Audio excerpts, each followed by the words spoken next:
Universe कितना बड़ा है? 21st सेंचुरी के इस मॉडर्न टाइम में भी क्या हम जान पाए हैं कि यूनिवर्स असल में कितना बड़ा है और ये ख़त्म कहाँ पे होता है?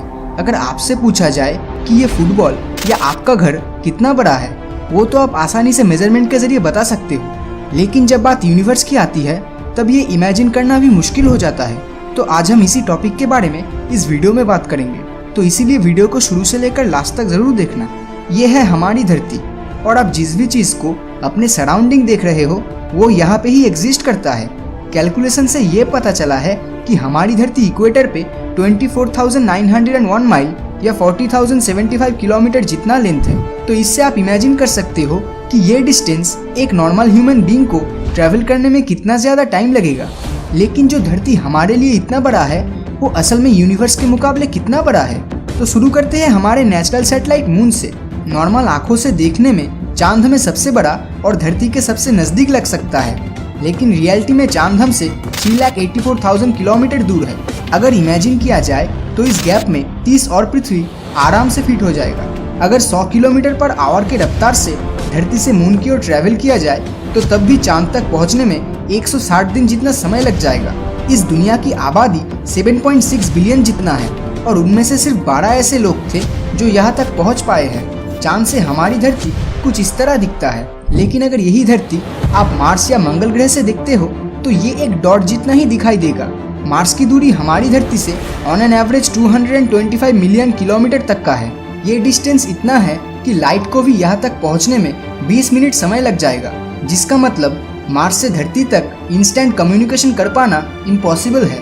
इंसान द्वारा बनाया गया स्पेसक्राफ्ट वॉयेजर 1 स्पेस प्रोब जो यूनिवर्स में अब तक सबसे ज़्यादा दूर ट्रैवल कर चुका है, प्रेजेंट में इसकी दूरी धरती से 141 AU जितना है। AU मतलब एस्ट्रोनॉमिकल यूनिट। एक एस्ट्रोनॉमिकल यूनिट धरती से सूरज के डिस्टेंस का इक्वल है, जिसका मतलब वॉयेजर 1 धरती और सूरज के आपसी डिस्टेंस से 141 गुना ज़्यादा दूर है। अपने इस लंबे सफ़र में वॉयेजर 1 ने पीछे मुड़ते हुए ये तस्वीर निकाली, जो देखने में उतना इंटरेस्टिंग नहीं लगता, लेकिन यहाँ जो ये सफ़ेद रंग का डॉट दिखाई दे रहा है वो हमारी पृथ्वी है। ये वही जगह है जहाँ पर आप, मैं और हम सभी ने जन्म लिया है और यही अपनी ज़िंदगी गुजारी है। लेकिन इस तस्वीर में ये डॉट देख के ऐसा बिल्कुल नहीं लगता। वॉयेजर 1 आज के टाइम पे 17 किलोमीटर पर सेकंड की रफ्तार से स्पेस में ट्रैवल कर रहा है। सुनने में ये स्पीड काफ़ी ज़्यादा लग सकता है, लेकिन अगर इसी स्पीड से वॉयेजर 1 स्पेस में ट्रैवल करता रहा तो आने वाले 33,000 साल में भी ये हमारे गैलेक्सी मिल्की वे को क्रॉस नहीं कर पाएगा। अगर हमारे सोलर सिस्टम को जूम आउट किया जाए तो हमें मिलता है इंटरस्टेलर नेबरहुड। यहाँ पर मेजरमेंट करने के लिए एस्ट्रोनॉमिकल यूनिट भी बहुत छोटा होता है, इसीलिए यहाँ पर लाइट ईयर्स में डिस्टेंस मेजर किया जाता है। एक लाइट ईयर मतलब लाइट धरती के 1 साल जितना समय में जितनी दूरी तय करता है। सूरज के बाद हमारी धरती से सबसे नियरेस्ट स्टार प्रोक्सिमा सेंटोरी जो धरती से 4.24 लाइट ईयर्स दूर है, वहाँ तक वॉयेजर 1 स्पेसक्राफ्ट को प्रेजेंट स्पीड से पहुँचने में 70,000 साल लग जाएंगे। और जूम आउट करने पे हमारा अपना मिल्की वे गैलेक्सी दिखाई देगा और इस एरिया में ये छोटा सा येलो डॉट हमारी धरती है। तो ज़रा सोचिए, हमारी धरती इस मिल्की वे के मुकाबले एक रेती के दाने जितना है। हमारी गैलेक्सी एक कोने से दूसरे कोने तक लगभग 10,000 लाइट ईयर्स तक फैला हुआ है और यहाँ 10,000 करोड़ प्लैनेट्स और स्टार्स है। अब आपको लग सकता है कि फिर तो ये यूनिवर्स बहुत बड़ा है, लेकिन रुकिए, एंटायर यूनिवर्स के मुकाबले ये तो कुछ भी नहीं है। अगर मिल्की वे को जूम आउट किया जाए तो आपको मिलेगा लोकल ग्रुप ऑफ गैलेक्सी, जिसके अंदर मिल्की वे की तरह 54 गैलेक्सीज है, जिसका विस्तार एक कोने से दूसरे कोने तक 10 मिलियन यानी 1 करोड़ लाइट ईयर्स जितनी है। और अगर इसे भी जूम आउट किया जाए तो हमें मिलता है वर्गो सुपर क्लस्टर, जिसके अंदर लोकल ग्रुप ऑफ गैलेक्सी सिर्फ एक छोटा सा पोर्शन है। यहाँ पर एटलीस्ट 100 से ज़्यादा लोकल ग्रुप ऑफ गैलेक्सीज पाए जाते हैं। यहाँ एक कोने से दूसरे कोने की दूरी 11 करोड़ लाइट ईयर्स तक का है, लेकिन यूनिवर्स तो इससे भी बड़ा है। अगर इसे भी जूम आउट किया जाए तो हमें मिलता है लैनिकिया सुपर क्लस्टर, जहाँ पर पिछले वर्गो सुपर क्लस्टर का साइज सिर्फ एक डस्ट पार्टिकल जितना ही है। यहाँ दूरी एक कोने से दूसरे कोने की 52 करोड़ लाइट ईयर्स तक का है।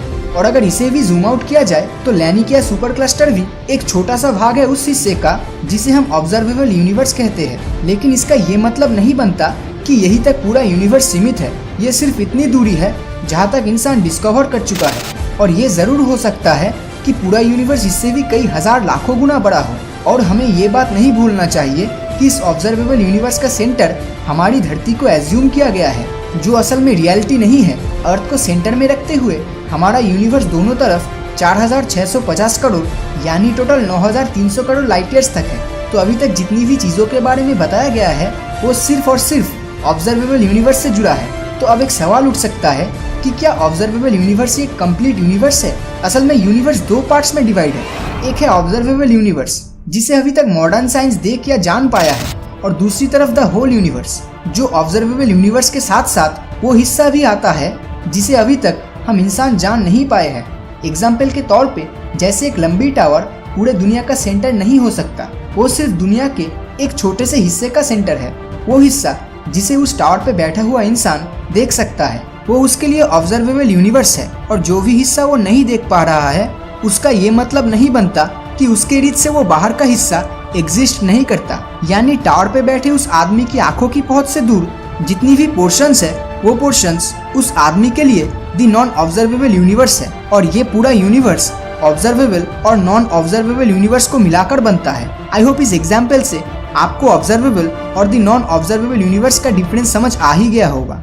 दूसरी तरफ कॉस्मिक इन्फ्लेशन थ्योरी के हिसाब से the whole universe observable universe के कंपैरिजन में 150 सेक्सटिलियन जितना बड़ा हो सकता है। जिस नंबर में कुछ इतने जीरोस आते हैं, हमारी धरती का साइज पूरे ऑब्जर्वेबल यूनिवर्स के मुकाबले उतना ही बड़ा है जितना बड़ा एक वायरस हमारे मिल्की वे के मुकाबले है।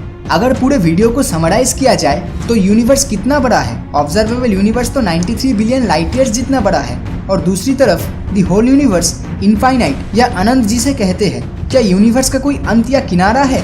हाँ, ऑब्जर्वेबल यूनिवर्स अर्थ को सेंटर एज्यूम करते हुए दोनों तरफ 46 बिलियन लाइट ईयर्स तक ही इसका पहुंच है। तो वही 46 बिलियन लाइट ईयर्स दूरी पर ही ऑब्जर्वेबल यूनिवर्स का किनारा है, और दूसरी तरफ द होल यूनिवर्स।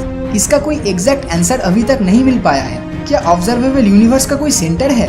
हाँ, जैसे कि पहले भी जिक्र किया गया था, ऑब्जर्वेबल यूनिवर्स में हमारी धरती को सेंटर एज्यूम किया गया है, और दूसरी तरफ द होल यूनिवर्स में शायद कोई सेंटर नहीं है। और ये हमें नहीं भूलना चाहिए कि यूनिवर्स हर रोज फैलता चला जा रहा है, और ये वक्त के साथ और भी बड़ा होता रहेगा। तो ये पूरा यूनिवर्स आपको कितना बड़ा लगता है? हमें नीचे कमेंट बॉक्स में ज़रूर बताएं। और अगर ये वीडियो आपको अच्छा लगा हो तो इस वीडियो को लाइक और अपने दोस्तों के साथ शेयर करना मत भूलना। और अगर अभी तक आपने हमारे चैनल को सब्सक्राइब नहीं किया है तो सब्सक्राइब करके नोटिफिकेशन बेल को ऑन कर दीजिए, क्योंकि मैं ऐसे ही वीडियोस हर हफ्ते लाता रहता हूँ। तो मिलता हूँ आपसे अगले वीडियो में, और हमेशा की तरह थैंक्स फॉर वॉचिंग।